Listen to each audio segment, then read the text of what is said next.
د شپې داستان.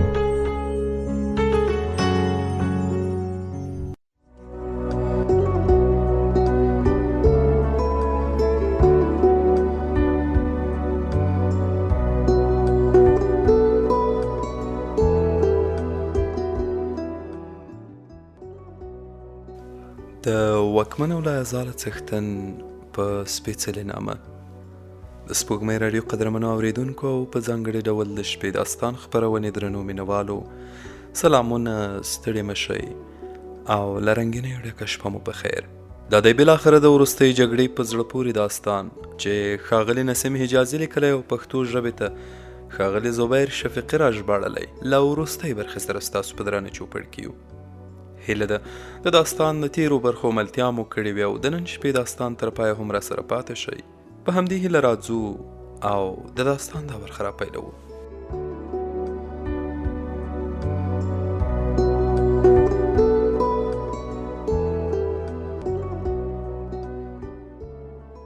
یوه ورځ د سلطان لښکر داسې ځای ته ووت چې په میلیونو اوبه وي.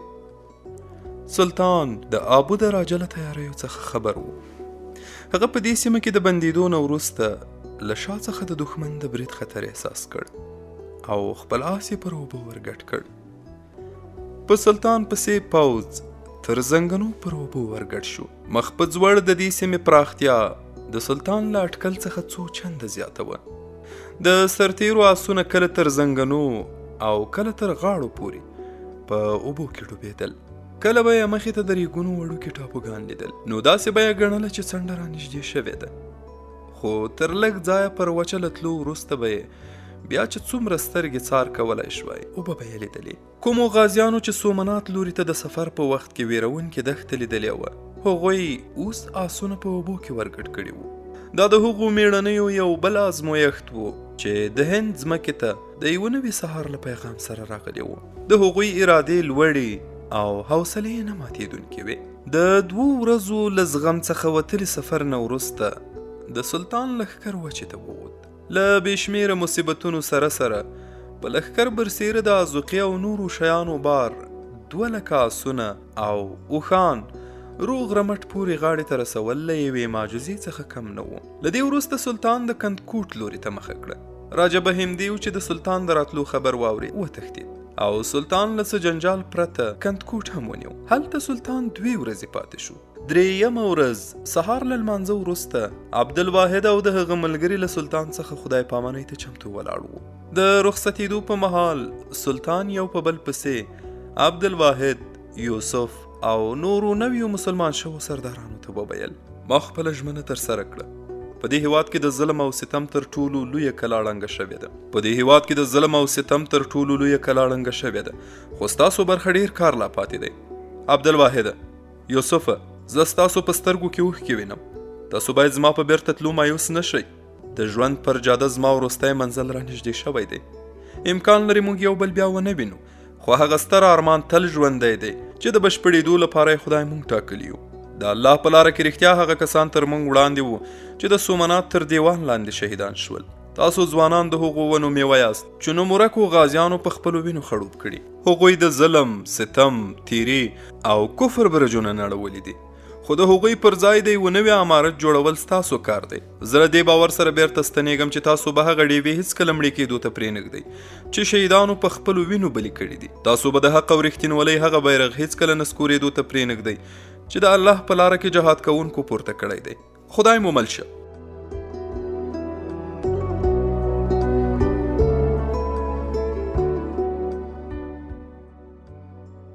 سلطان پر آس سپور شو او بالاخره ټول لښکر روان شو. لږ ځنډ وروسته عبدالواحد او د هغه ملګریو د هغې قافلې وروستۍ نښې لیدلې چې امیر یې تر 13 کلونو د ژوند پر واټ د بریو بیرغونه رپولي وو.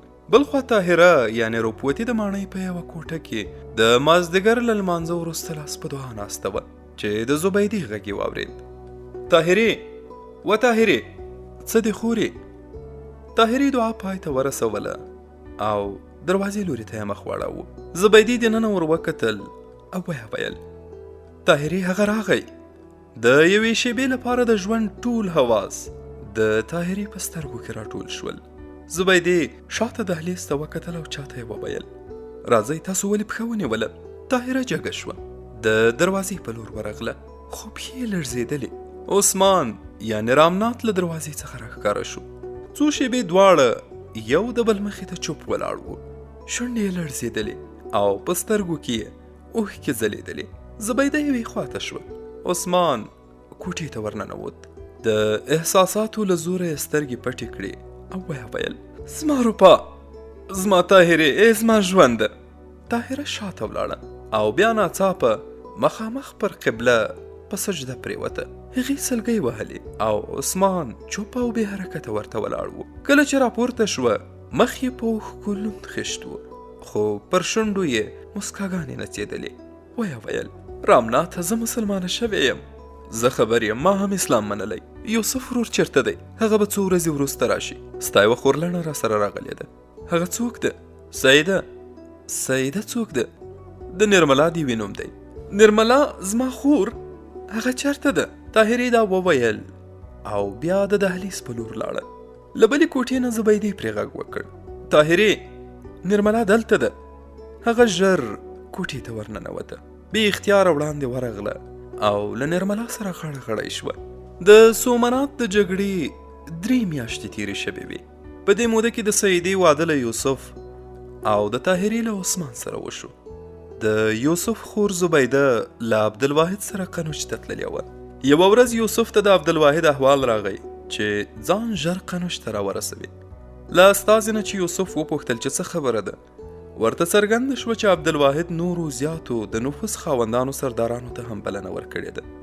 یوسف او عثمان له همدې استازي سره روان شول او 3 ورځ ماسپښین قنوج ته ورسېدل.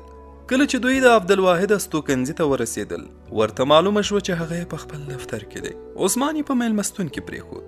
یوسف خپلې خور ته ورغی او تر لږ ځنډه یې له هغې سره خبرې او روغبړ وکړ. بیا یې عثمان ورسره ملګری کړ او د عبدالواحد دفتر ته ورغلل. یوسف او عثمان له ستړې مشې وروسته هغه ته مخامخ پر څوکیو کېناستل.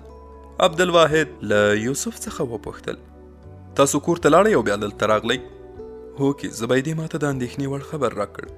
آیا تا رښتیا هم د قنوج پرېښودو اراده کړې ده؟ عبدالواحد وموسکل او ځواب یې ورکړ هو همداسې ده. نو د څه لپاره؟ آیا لوی سلطان ستا د کار څخه دلته ډاډه نه دی؟ عبدالواحد ځواب ورکړ ما په خپله له سلطان څخه وغوښتل چې نور رخصت راکړي. زه غواړم خپل وطن ته لاړ شم، هلته ماته زیاته اړتیا ده. ما خپل پاتې ژوند د اسلام د تبلیغ لپاره وقف کړی. دا ځمکه نور د خدای جل جلاله د دین لپاره تیاره شوې ده. دلته زما د ارمان د بشپړولو لپاره هغه فقیر صفته انسانان را رسېدلي چې په ټټر کې یې د ایمان نور دی. اوس د زړونو د فتح وار پاتې دی او د دې مقصد د ترلاسه کولو لپاره د هغو خلکو نظر له تورو څخه زیات اغېزمن دی. خو د نګرکوټ په څیر لرې پرتو سیمو کې هم داسې خلکو ته اړتیا ده چې د اسلام تبلیغ یې د خپل ژوند هدف وي. زه په هغه ښار کې د خدای جل جلاله د وحدانیت او برابرۍ ناره اوچتول غواړم چې د تورې دیوي په مخ کې د انسانانو قرباني ورکوي. زه د هغو خوړونو پر غاړه غواړم اذانونه وکړم چې د آشا چغې مې ترې اورېدلې. زه داسې احساسوم چې په زرګونو انسانان هلته زما انتظار کوي. یوسف وویل نو دلته به ستا پر ځای څوک وي؟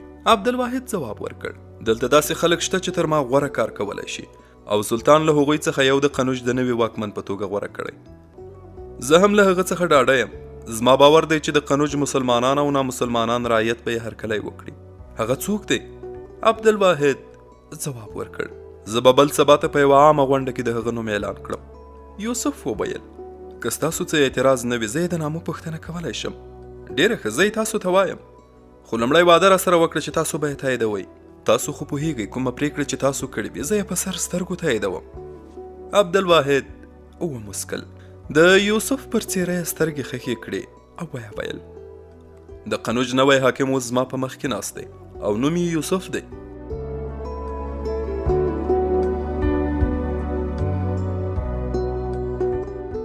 یوسف وارخطا غوندې جګ شو او ویې ویل نه نه نه زه د دې وړ نه یم.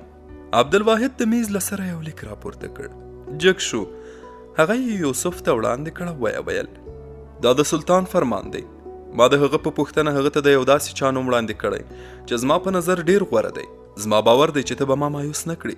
یوسفه کښېنه.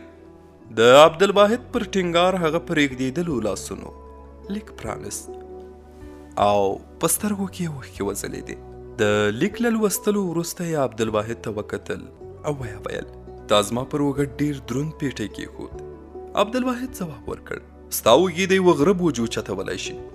درېیمه ورځ د قنوج سرداران د ښار اوسېدونکي او د ګاونډیو ریاستونو سفیران د کلا په پراخه انګړ کې راټول شوي وو او عبدالواحد د هغوی په مخ کې وینا کوله. ورونو او دوستانو، ما تاسو د دې لپاره دلته راټول کړي یاست چې دا خبر درته واوروم چې زه له خپلې دندې څخه ګوښه شوی یم. ما له لوی سلطان څخه غوښتنه وکړه چې غواړم خپل وطن ته لاړ شم. هغه زما دا غوښتنه ومنله. له تلو څخه وړاندې تاسو ته زما وروستی پیغام دا دی چې اوس زموږ په هیواد کې د تاریخ یو نوی باب پیل شوی دی. له شمال څخه چې کومې وریځې راغلې وې هغو ورښت وکړ. اوس له دې څخه ګټه پورته کول زموږ کار دی. سلطان محمود چې خدای جل جلاله د کوم هدف لپاره غوره کړی و هغه پوره شوی دی. هغه نظام چې د انسانانو په منځ کې د کرکې او نفرت دیوالونه درولې ول له منځه تللی. هغه تهذیب چې د دې هیواد د لوړ ذاتو انسانانو ته د ټیټ ذاتو انسانانو هډونو د عشرت ځایونو جوړولو اجازه ورکړې وه د یوه داسې تهذیب له لاسه مات شوی دی چې هدف یې د انسانانو په منځ کې د رنګ او نسل توپیرونه او بریدونه ماتول دي. محمود غزنوي دې هیواد ته د یوه نوي سهار د لمر په څیر راغی. دی د هغو میلیونونو انسانانو د کریګو ځواب و چې د ظلم او تیري تر میچن لاندې یې شپې تېرولې. اوس د هغو بوتانو طلسم مات شوی چې انسانان د میږو او لیوانو په ډلو ویشي. اوس په دې هیواد کې د دغه نوي تهذیب د سیلاب مخه هیڅوک هم نشي نیولی. د هغې په رڼا کې انسان د خپلې وینې پر ځای پر کړو وړو پیژندل کیږي. زما د هیواد درنو اوسیدونکو، زه تاسو ته خبرداری درکوم چې هغه انسانان چې د نورو انسانانو پر وینو ژوند کوي تاسو به د دې تهذیب پر خلاف راولمسوي.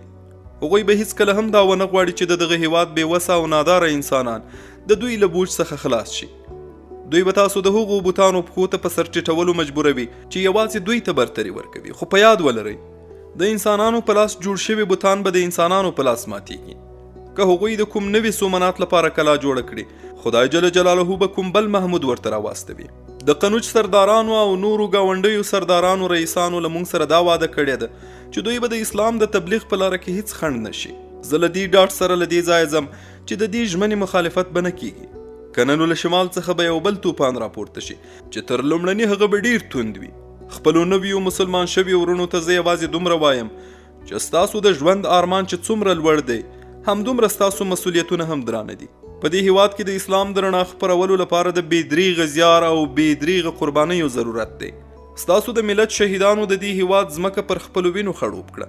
اوس پکې یو نوی تخم کرل ستاسو کار دی. په پای کې زه غواړم دا ووایم چې ما د قنوج د واکمن په توګه تر خپله وسه د دې هڅه کړې ده چې د اسلام پابند واوسم. ما قصدن له کوم مسلمان سره بې ځایه رعایت او له کوم نامسلمان سره بې سببه تیری نه دی کړی. خو پر دې برسیره کله ما نه کوم چاته خفګان رسېدلی وي د زړه له اخلاصه ترې بښنه غواړم. اوس زه خپله وروستۍ ذمهواري ترسره کوم. تاسو به زما د جانشین د نوم اورېدو ته ناقراره یاست. لوی سلطان زما پر ځای یوسف ستاسو نوی حاکم ټاکلی.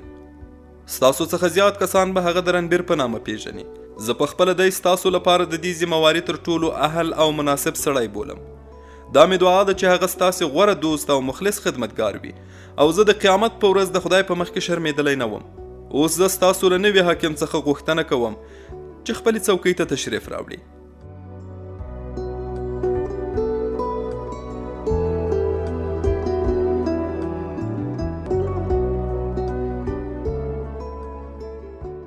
یوسف پاڅېد، څوکۍ ته نږدې ورغی. تر لږ ځنډه یې ګڼې ګوڼې ته وکتل او بیا یې په رېږدېدلي غږ وویل ورونو، زه یوازې تاسو ته دا ویل غواړم چې ما ته یې یوه ډېره لویه ذمهواري راسپارلې ده. زه ژمنه کوم چې په پوره نیک نیت به خپل فرض ترسره کوم. زه به په دې هیواد کې د عدل او برابرۍ اوچت شوي بیرغونه نسکورېدو ته پرېنږدم. هغه کسان چې د انسانیت شعار لوړ غواړي له ما څخه مایوس نشي او هغه کسان چې د انسانیت دښمن دي د هغوی به ما تاسو تر ټولو لومبی دښمن وبینئ. ما ته د هر هغه چا د مرستې اړتیا ده چې غواړي قنوج د امن زانګو شي. زه نور اوس تر دې زیات څه ویل نه غواړم. سبا ته له ښار څخه بهر په زرګونو تنه له عبدالواحد سره د مخکې لپاره راټول شوي وو.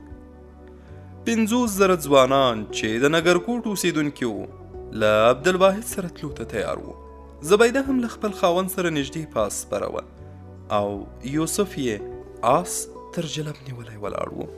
زبیدې په ژړغوني غږ وویل: وروره ته خو به ما نه هېروې.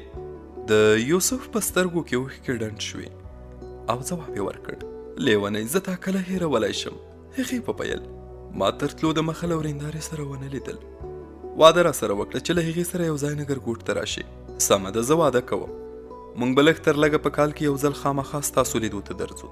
بیا زبیدې عثمان ته وکتل او ویې ویل: تاسو او طاهره خور زما ځای ته راځئ. عثمان ځواب ورکړ: خورې خامخا به درځو. موږ به ډېر ژر ګوالیار ته لاړ شو. له هغه ځایه به ستا د لیدو لپاره نګرګوټ ته درشو. تاسو ګوالیار ته د څه لپاره ځئ؟ له ورور سره دلته نه پاتې کېږئ؟ نه، اوس زه هم غواړم خپل وطن ته لاړ شم. هلته به زما هم د ژوند هدف اسلام ته بلنه وي. عبدالواحد د خدای پامانۍ لپاره لاس ور وغځول او ویې ویل: نو موږ ته اجازه راکړئ. یوسف او عثمان یو په بل پسې لاس ورکړ او عبدالواحد کاروان ته د کوچ کولو امر وکړ. لږ ځنډ وروسته یوسف او عثمان په یوه لوړه ځمکه ولاړ وو او د کاروان وروستی ځله یې لیدله. د دوی په سترګو کې اوښکې ځلېدې. یوسف ورو ورو دا الفاظ تکرارول: خدای دې مل شه زما ملګریه، زما وروره، زما مرستندویه او زما لارښوونکې، خدای دې مل شه.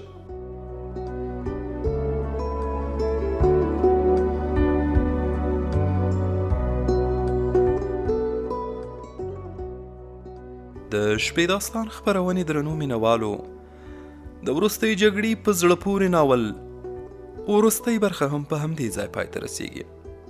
تر بیا بلې شپې چې یو وار بیا زه سلیمې ورور له یوه بل نوي او په زړه پورې ناول سره ستاسو درانه چوپړ ته راځم. تاسو په لوی او مهربانه الله سپارم. سوکاله ژوند ولرئ.